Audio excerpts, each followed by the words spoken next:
The missile doesn't miss. It detonates just off the right wing of the F-15E, close enough to turn night into white fire. The cockpit slams sideways. The aircraft shudders like it's been hit by a freight train at 27,000 feet.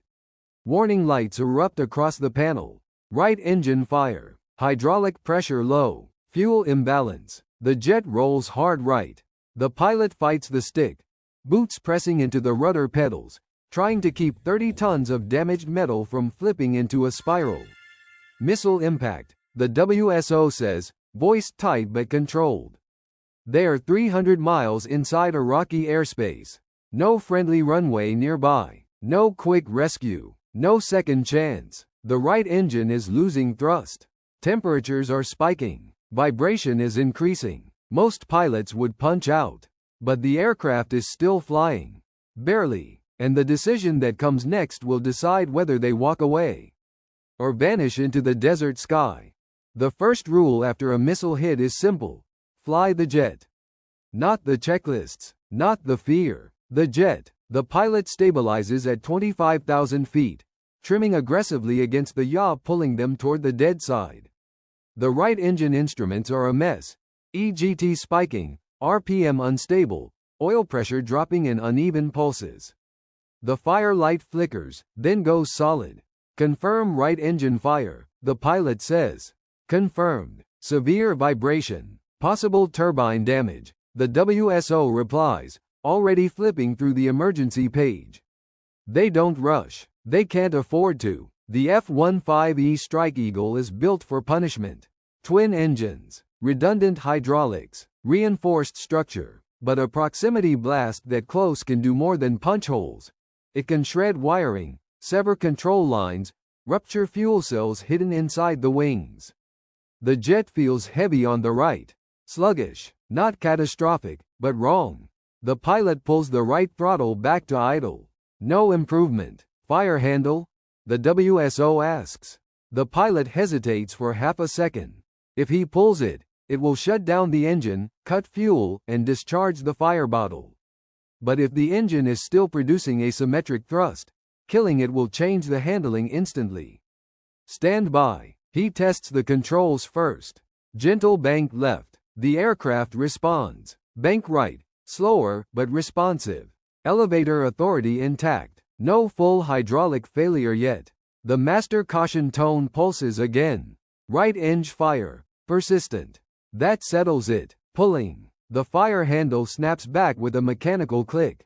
Fuel flow drops. The fire light stays on for 2 long seconds. Then it extinguishes. But the engine is done. They are now a single-engine fighter, deep in contested airspace, carrying external tanks and precision-guided munitions they haven't released yet. Engine secured. The WSO confirms. Hydraulics B system degraded but holding. That's good news. The Strike Eagle uses dual hydraulic systems to power flight controls. Lose both, and you're a glider with bad odds. Lose one, and the jet becomes heavier, slower to respond, but survivable. The pilot takes a breath. The aircraft is flying. Not well, not clean, but flying. Then the radar warning receiver screams again. They're still inside the threat envelope. The missile that hit them wasn't the only one launched. Search radar reacquiring, the WSO says. Multiple emitters. The blast plume and debris trail may have given away more than their position. A damaged jet is easier to track, hotter, less stable, maybe bleeding fuel. They have to leave. Now, jettison external tanks, the pilot commands. The 2 underwing tanks drop away, tumbling into darkness. The aircraft instantly feels lighter, cleaner in the air. Fuel state drops on the display, still enough to make it home. If they don't have to reroute too far. The pilot eases the left throttle forward. The remaining engine responds with a steady surge.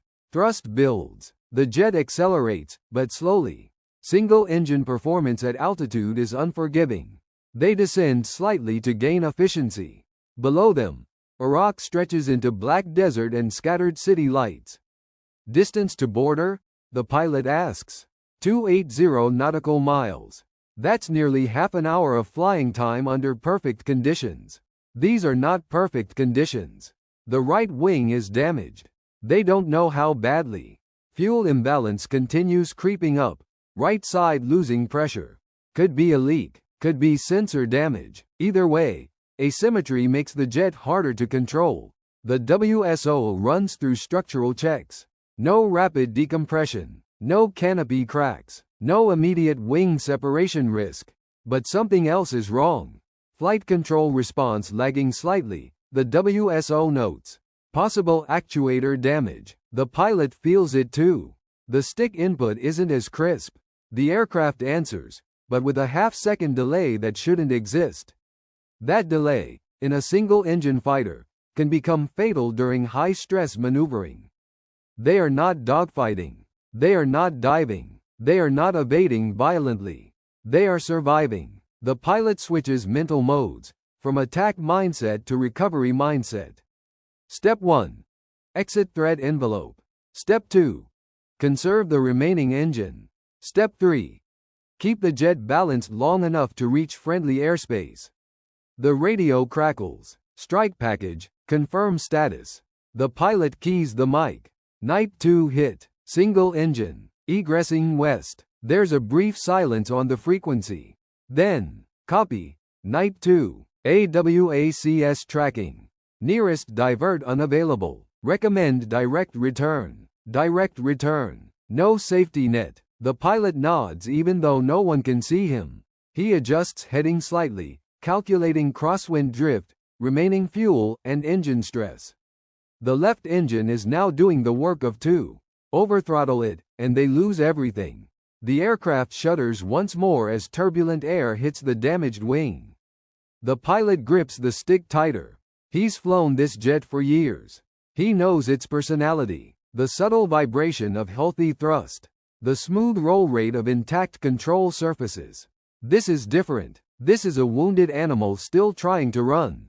Behind them, a faint glow lingers where the missile detonated. Ahead of them, 280 miles of hostile sky. They are alive, but survival hasn't been earned yet. Not even close. Single-engine flight in an F-15E isn't impossible. It's just unforgiving. At 23,000 feet, the remaining engine is now responsible for keeping a combat-damaged, partially unbalanced aircraft airborne. The left throttle sits higher than it ever should in cruise. EGT rising. Core RPM near limits. Keep it below military power, the WSO says quietly. If we cook this one, we're done. The pilot nods. He doesn't need reminding. The Strike Eagle is built around power. Two F-100 engines give it dominance. Thrust to weight that allows aggression, recovery, vertical escape. On one engine, that advantage disappears. Now it's a calculation. Fuel flow rate changes with asymmetric burn. The right wing tank indicator flickers again.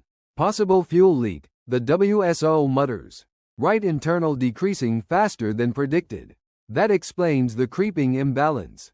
The missile fragments likely punctured part of the right wing fuel cell. It isn't dumping catastrophically, but it's bleeding. Fuel imbalance in a twin-engine fighter isn't just about range. It shifts center of gravity. It changes roll characteristics. It adds workload. The jet starts to pull subtly right again. Not from thrust this time, from weight difference. The pilot trims left rudder.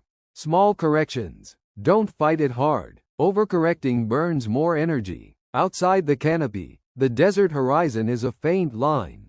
No clouds. No cover. The RWR spikes. Tracking radar north quadrant, the WSO says. They are still inside the outer envelope of hostile SAM coverage. Not the launch zone anymore, but close enough for surveillance. The pilot drops another 1,000 feet. Lower altitude increases fuel burn but reduces radar exposure. Trade-offs. Every decision is a trade. The aircraft vibrates again, not violently, but differently this time. Feel that? The pilot asks. Yeah, possibly structural resonance from damaged paneling. The right side of the fuselage took shrapnel. Even small panel deformation at 500 knots creates aerodynamic instability. They reduce speed slightly. Too fast, and damaged surfaces could worsen. Too slow, and single-engine lift margin shrinks. The WSO runs a deeper system scan. Hydraulic B pressure fluctuating. Electrical bus stable. Flight control channel intact, but slower. They are flying a jet that is technically airborne but mechanically compromised. Time to border. 26 minutes, the WSO says. That number feels long. Too long. The pilot's mind starts running worst-case scenarios. If the left engine flames out, no restart at this altitude with that damage profile. If hydraulics fully fail, controls become heavy, near manual reversion. If structural damage propagates, wing separation. He shuts the thoughts down. Fly the jet. AWACS checks in again. Night 2, you are clear of immediate threat.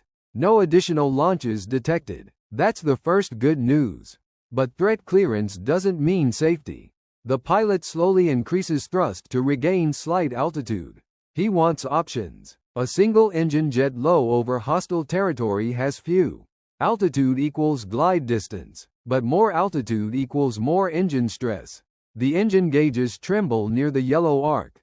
The pilot reduces throttle slightly again. He won't push it unless he has to. The WSO recalculates fuel state. At current burn, we make home base with minimal reserve. Alternate field within range if needed. Minimal reserve. That means no second approach. No go-around. One landing attempt. They cross a faint grid line on the navigation display. Pre-briefed reference point. Crossing sector boundary, the WSO says.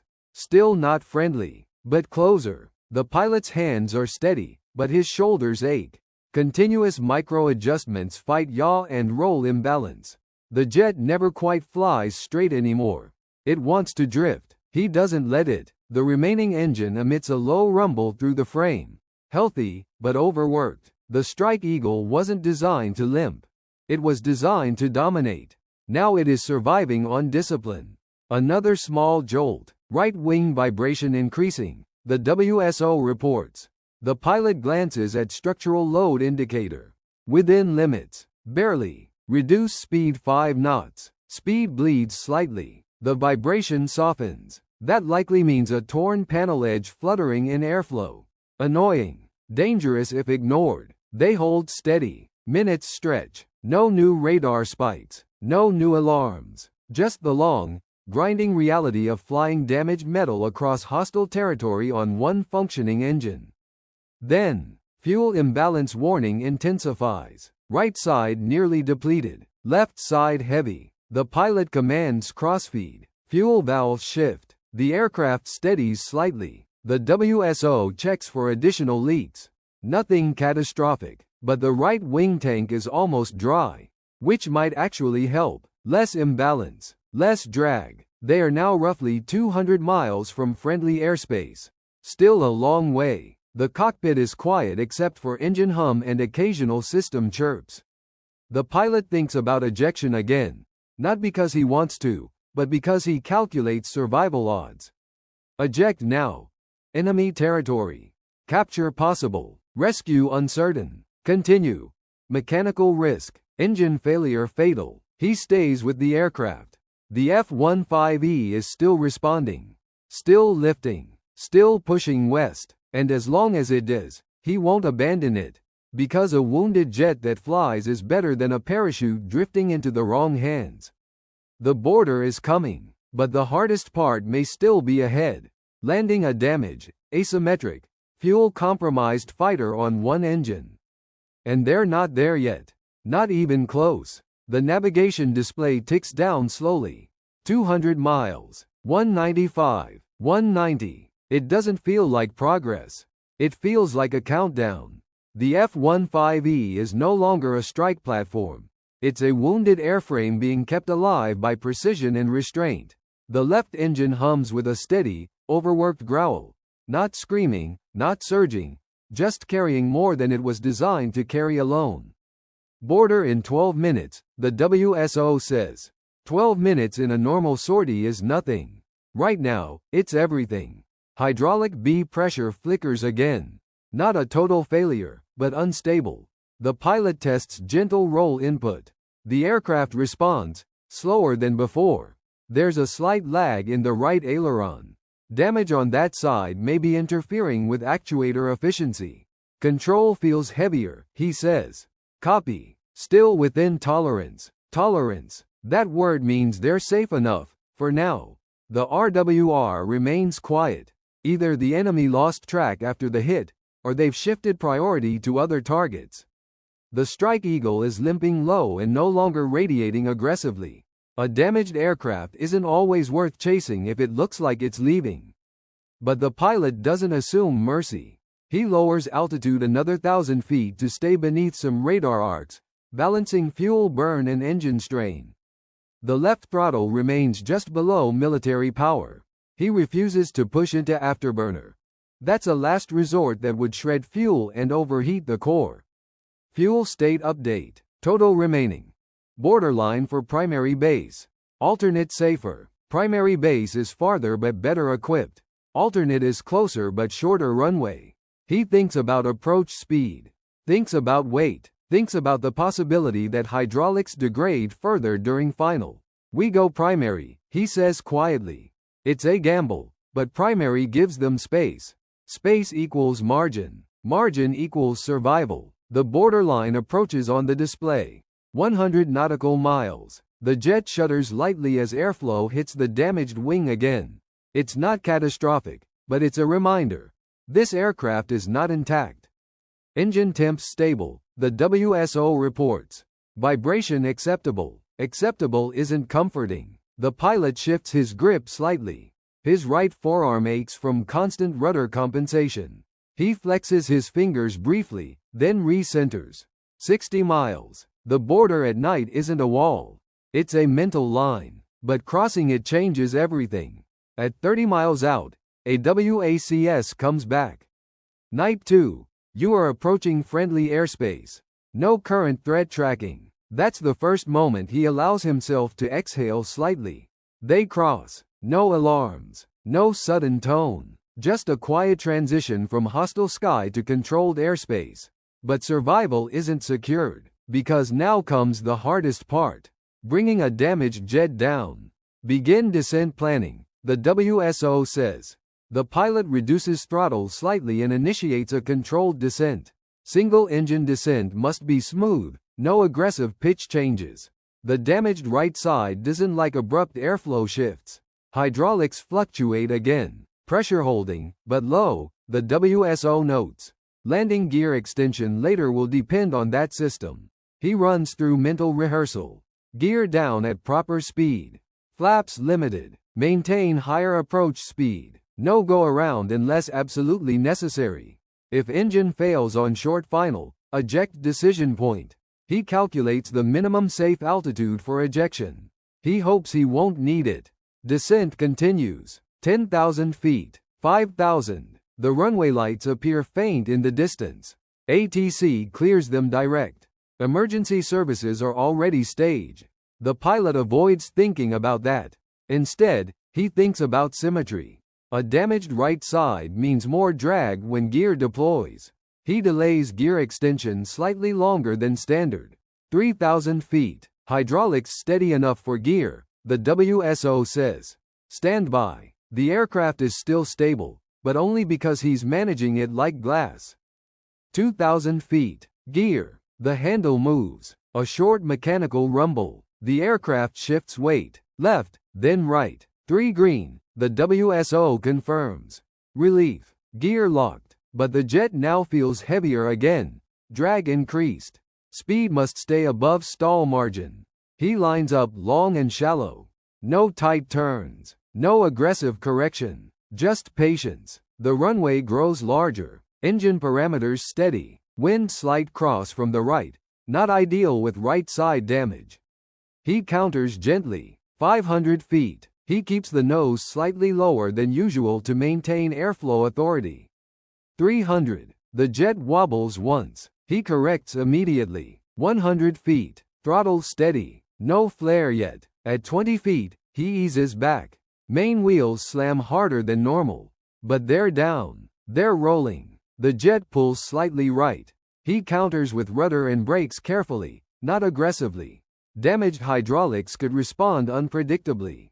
Speed bleeds. 100 knots. 80. 60. The jet slows. Finally. Stops. Silence inside the cockpit feels unnatural after the last 30 minutes. The pilot doesn't move for a second. Then he says quietly, "Engine cut off." The remaining engine winds down. Only then does reality settle in. They made it, but the real damage is still hidden in the metal behind them. And the ground crew is about to discover just how close that missile came to ending everything. When the canopy opens, the first thing the pilot smells isn't fuel. It's burned composite and scorched metal. Ground crew rush in, but they slow as they reach the right side of the aircraft. Someone whistles under their breath. The right engine housing isn't just dented, it's shredded. Shrapnel scars run along the fuselage like claw marks. Jagged entry points around the intake lip. The exhaust section is partially deformed. One maintenance chief crouches and shines a flashlight upward into the engine core. He doesn't say anything at first. Then, "You're lucky this thing didn't disintegrate." Fragments from the proximity detonation sliced through the outer casing. Several penetrated the turbine section. One piece embedded itself inches from a fuel line that, if ruptured fully, would have turned the entire aircraft into a fireball. The right wing root shows burn scoring. Not structural failure, but close. One hydraulic line is partially severed, leaking just enough to destabilize pressure but not enough to empty the system instantly. That was the difference. Not perfection. Margin. A few inches of it. The Strike Eagle's design philosophy isn't stealth first. It's survivability through strength. Twin engines separated far enough to prevent total loss from a single hit.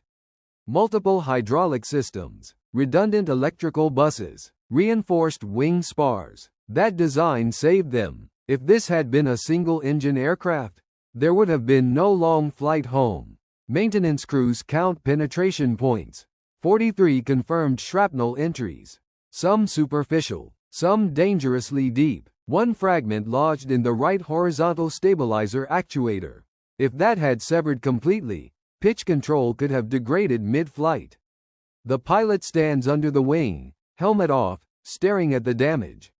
He doesn't look triumphant. He looks analytical. He replays the impact in his head. The timing, the bank angle, the altitude. If the missile had detonated 2 meters closer, the cockpit might not exist. The WSO joins him. "Engine's gone," he says quietly. "Yeah, the left engine cowling is inspected too. It's intact, but maintenance notes signs of elevated temperature stress from prolonged high-output operation." It carried the aircraft home, but it ran near limits. Single-engine return at that weight and distance was not textbook. It was controlled risk. Inside debrief, analysts reconstruct the missile event. Surface-to-air system likely an older but upgraded variant. Proximity fuse optimized for high-speed intercept. It detonated slightly aft of optimal kill radius. Why? Possibly due to last-second maneuvering. Possibly electronic interference. Possibly luck. Luck is rarely admitted in official documents. But pilots know it exists. The debrief officer asks the pilot the obvious question. "Why didn't you eject?" The room is quiet. Because statistically, after a confirmed engine fire and missile hit deep in enemy territory, ejection is acceptable. Expected, even. The pilot answers without drama. The jet was flying. That's it. As long as the jet flies, you fly it. That mindset is drilled into every fighter pilot. Aircraft are built to endure more than people think, but only if the pilot trusts them long enough to try. Data playback shows the exact moment the fire handle was pulled. 2 seconds later, engine fire extinguished. Another 5 seconds of delay, and internal temperature may have breached critical containment. The decision window was narrow. The fuel imbalance logs show the right wing tank lost nearly 12% capacity post-impact. Had that leak accelerated, asymmetric weight could have worsened handling beyond manageable limits. The aircraft returned with less than minimal reserve fuel. 10 minutes more in the air, and alternate field would have been mandatory. Everything about the return was tight. Tight on fuel, tight on hydraulics, tight on structural tolerance, but controlled. The Strike Eagle earns its reputation in moments like this. It's not the fastest air superiority fighter in modern inventory. It's not the stealthiest, but it is durable, and durability wins when things go wrong. Ground crew eventually towed the aircraft into the hangar. Panels removed, engine stripped, damage documented. The pilot signs initial report paperwork. No medals mentioned, no ceremony, just technical assessment and mission closure. Somewhere inside that hangar, the aircraft sits silent under bright white lights. From a distance, it still looks lethal. Up close, it looks like it survived a war in a single night. The WSO glances back at it once more before leaving.